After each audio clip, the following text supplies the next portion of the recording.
Why did the Sega CD and 32X fail? Imagine being excited about new gaming tech that promises bigger worlds, better graphics, and more fun. Now picture those promises falling flat and confusing gamers instead.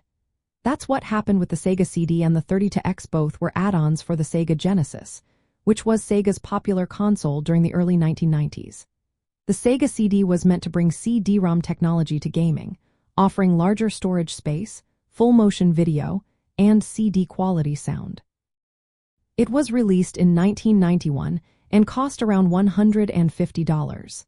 The Sega 32X came out in 1994, costing about $150 too, and aimed to boost the Genesis's graphics with 32-bit processing.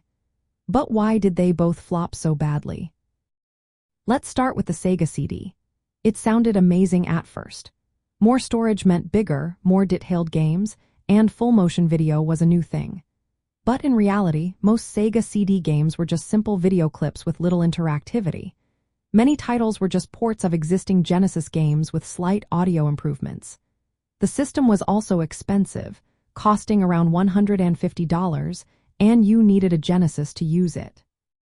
Later, Sega released a smaller, cheaper version called the Mega Drive Roman 2 and a second-generation Sega CD called the Mega CD Roman 2, which only added to the confusion. Consumers weren't sure if they should buy the original or the newer version. Meanwhile, Nintendo's Super Nintendo was releasing hit games like Donkey Kong Country, which overshadowed the Sega CD. By late 1993, the Sega CD's sales slowed down, and interest faded fast. Now the 32X was even more problematic. It was supposed to be a quick upgrade, giving the Genesis a new lease on life with better graphics. It launched in 1994, but the timing was terrible. The Sega Saturn, Sega's next big console, was announced and released less than a year later. That made the 32X seem outdated almost immediately. Only about 40 titles were made for the 32X, and many of these required owning both the Sega CD and Genesis to play. This made setup complicated and expensive.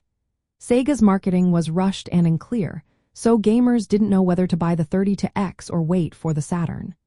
When the Saturn arrived, it split Sega's loyal fans, who felt frustrated and confused about which system to choose.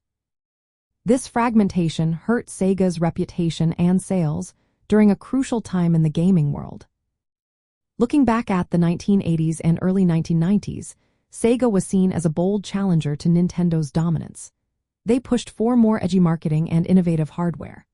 But the Sega CD and 32X showed that rushing new technology without enough software support or clear messaging can backfire. These failures also highlight how important timing and strong game libraries are in the gaming industry. Without those, even the most exciting hardware can fall flat. Today, they serve as lessons on how not to introduce new tech in the gaming world, especially when trying to compete with a giant like Nintendo.